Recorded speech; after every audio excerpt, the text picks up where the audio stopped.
ಅಲ್ರಿ, ನಿಮಗೆ ಎಷ್ಟು ಸರ್ತಿ ಹೇಳಿದ್ದೀನಿ ಆ ದಿನ ಆ ಮನೆಯಲ್ಲಿ ಜಾಸ್ತಿ ದಿನ ಇರೋದಕ್ಕೆ ಬಿಡಬೇಡಿ ಅಂತ. ಆದರೂ ನೀವು ಅವನನ್ನು ನಿಮ್ಮ ಮನೇಲಿ ಇಟ್ಕೊಳ್ದೆ ಆ ಸೂರ್ಯನ ಮನೆಗೆ ಹೋಗೋಕೆ ಬಿಡ್ತಾ ಇದ್ದೀರಲ್ರಿ. ನಾನು ತುಂಬ ಸಲ ಟ್ರೈ ಮಾಡಿದೆ ಸರ್, ಅದಕ್ಕೆ ಅವನು ಒಪ್ಕೊಳ್ಳಿಲ್ಲ ಸರ್. ಅವನಿಗೆ ಸ್ವಲ್ಪ ತಾಯಿ ಸೆಂಟಿಮೆಂಟ್ ಜಾಸ್ತಿ, ಅದಕ್ಕೆ ಹೋಗ್ತಾನೆ. ಅದು ನನಗೂ ಗೊತ್ತು ರೀ, ಅವನಿಗೆ ತಾಯಿ ಕಂಡ್ರೆ ಪ್ರಾಣ ಅಂತ. ಅದಕ್ಕೆ ಅವನು ತಾಯಿಯಿಂದ ದೂರ ಇದ್ದಷ್ಟು ನಮಗೆ ಒಳ್ಳೆಯದು. ಆ ಆರ್ತಿ ಸಾಮಾನ್ಯದವಳಲ್ಲ. ಅವಳು ಸೂರ್ಯ ಮತ್ತೆ ಆದಿನ ಸೇರಿಸಿ ಕಾಂಪ್ರಮೈಸ್ ಮಾಡಿಸ್ಬಿಟ್ರೆ ನಮಗೆ ಕಷ್ಟ ಆಗತ್ತೆ, ಅರ್ಥ ಮಾಡ್ಕೊಳ್ಳಿ. ಅದಕ್ಕೆ ನೀವು ವರಿ ಮಾಡಲೇಬೇಡಿ ಸರ್. ಆದಿಗೆ ಅವ್ರ ಅಮ್ಮನ ಮೇಲೆ ಸೆಂಟಿಮೆಂಟ್ ಇದೆ ನಿಜ, ಆದರೆ ಅವ್ರ ಅಮ್ಮನ ಮಾತು ಕೇಳಿಕೊಂಡು ಅವ್ರ ಅಪ್ಪನ ಜೊತೆ ಕಾಂಪ್ರಮೈಸ್ ಆಗೋಕ್ಕೆ ಸಾಧ್ಯನೇ ಇಲ್ಲ. ಅವನಿಗೆ ಸೂರ್ಯನ ಮೇಲೆ ತುಂಬ ಕೋಪ ಇದೆ. MLA ಸ್ಥಾನಕ್ಕೆ ರಾಜೀನಾಮೆ ಕೊಡಿಸ್ಬೇಕು ಅಂತ ನಮ್ಮಷ್ಟೇ ಕಾತುರದಿಂದ ಕಾಯ್ತಾ ಇದ್ದಾನೆ. ನೀವು ಹಾಗೆ ಅನ್ಕೊಂಡಿದ್ದೀರಾ ಅಷ್ಟೇ. ಆದಿತ್ಯ ಅವ್ರ ತಾಯಿ ಕಣ್ಣೀರ್ಗೆ ಹೇಗೆ ಕರಗ್ತಾನೆ ಅಂತ ನಿಮಗಿಂತ ಚೆನ್ನಾಗಿ ನಮಗೆ ಗೊತ್ತಿದೆ. ನಿಮ್ಮ ಆತಂಕ ನಂಗೆ ಅರ್ಥ ಆಗುತ್ತೆ ಮೇಡಮ್. ನೀವು ಆದಿ ಬಗ್ಗೆ ಇಷ್ಟೊಂದು ಅನುಮಾನ ಪಡೋದು ಬೇಡ. ಬೇಕಾದ್ರೆ ನಾನೇ ಫೋನ್ ಮಾಡಿ ಮಾತಾಡ್ತೀನಿ ನಿಮ್ಮ ಮುಂದೆನೆ, ಕೇಳಿ.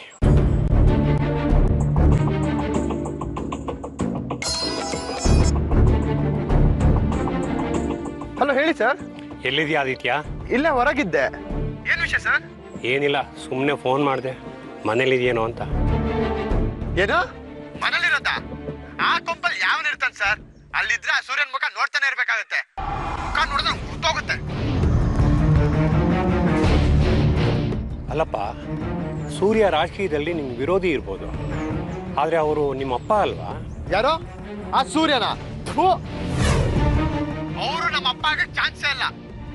ಅವ್ರನ್ನ ನಮ್ಮ ಅಪ್ಪ ಅಂತ ಹೇಳ್ಕೊಳಕ್ ನನಗೆ ನಾಚಿಕೆ ಆಗುತ್ತೆ. ನಮ್ಮಮ್ಮನ ಮದುವೆ ಆಗಿದ್ದಾರೆ ನಿಜ. ನಮ್ಮ ತಾಯಿಗೆ ಅವರು ಗಂಡ ಅಷ್ಟೇ, ನನಗೆ ಅಪ್ಪ ಅಲ್ಲ. ನಾನೀಗ ಅವ್ರ ಮನೇಲಿರೋ ಅಗತ್ಯ ಇಲ್ಲ. ಆದ್ರೆ ಅಲ್ಲಿರೋದಕ್ಕೆ ಒಂದು ಬಲವಾದ ಕಾರಣ ಇದೆ.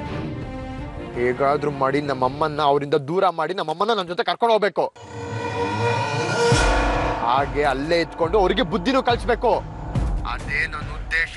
ಗುಡ್. ನೀನು ಈ ಮಾತನ್ನ ನಾನು ಒಪ್ಪಿದೆ.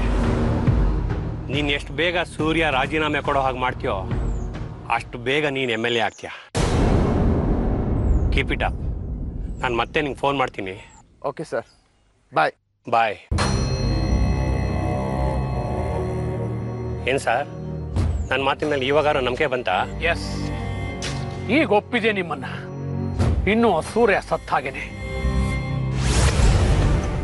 ನನ್ನ ಮೊದಲನೇ ಪ್ಲಾನ್ ಆ ಹುಡುಗಿನ ಕಿಡ್ನ್ಯಾಪ್ ಮಾಡಿಸಿ ಅದನ್ನ ಸೂರ್ಯನೇ ಮಾಡಿದ್ದು ಅಂತ ಅವನ ಮುಖಕ್ಕೆ ಮಸಿ ಬಳದದ್ದಾಯ್ತು. ಇನ್ನು ಎರಡನೇ ಪ್ಲಾನ್, ಸೂರ್ಯನ ಹೆಸರಿನಲ್ಲಿ ಬೋಗಸ್ ಟ್ರಸ್ಟ್ನ ಸೃಷ್ಟಿ ಮಾಡಿ ಅದಕ್ಕೆ ಅವನಿಂದ ಸೈನ್ ಮಾಡಿಸಿ ಅದಕ್ಕೆ ಬರೋ ಫಂಡನ್ನ ಸೂರ್ಯನೇ ತಿಂದು ಹಾಕಿದಾನೆ ಅಂತ ಮಾಡೋದು. ಆ ಭ್ರಷ್ಟಾಚಾರ ಕೇಸ್ನಲ್ಲಿ ಅವನ್ನ ಸಿಕ್ಕಾಕ್ಸೋದು. ಹಾಗೆ ಮಾಡೋದಕ್ಕೆ ಸಾಧ್ಯನಾ? ಯಾಕೆ ಸಾಧ್ಯ ಇಲ್ಲ? ಇಷ್ಟೊತ್ತಿಗಾಗಲೇ ಆ ಫೈಲ್ ಸೂರ್ಯನ ಮುಂದೆ ಹೋಗಿರತ್ತೆ.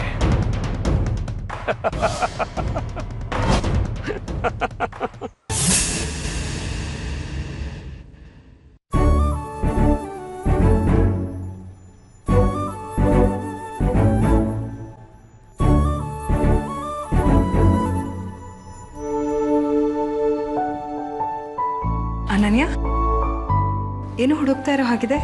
ಹಾಗೇನಿಲ್ಲ. ಅನನ್ಯ ಅವರೇ, ಈ ಫೈಲ್ ವೆರಿಫಿಕೇಶನ್ ಆಗಿದೆಯಾ? ಹಾಂ ಸರ್, ಆಗಿದೆ. ಕನ್ಫರ್ಮ್ ತಾನೆ? ಯಾಕಂದರೆ ತುಂಬ ಬಿಗ್ ಅಮೌಂಟ್. ಈ ಫಂಡ್ ಮೇಲೆ ಸಾಕಷ್ಟು ಜನರ ಕಣ್ಣಿದೆ, ಹಾಗಾಗಿ ಇಷ್ಟು ದಿನ ಪೆಂಡಿಂಗ್ ಇಟ್ಟಿದೆ.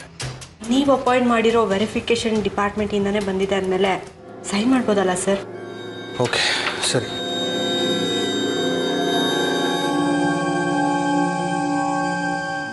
ಸರಿ, ಎಲ್ಲ ಫೈಲು ಸೈನ್ ಆಗಿದೆ, ತಗೊಳ್ಳಿ. ಓಕೆ.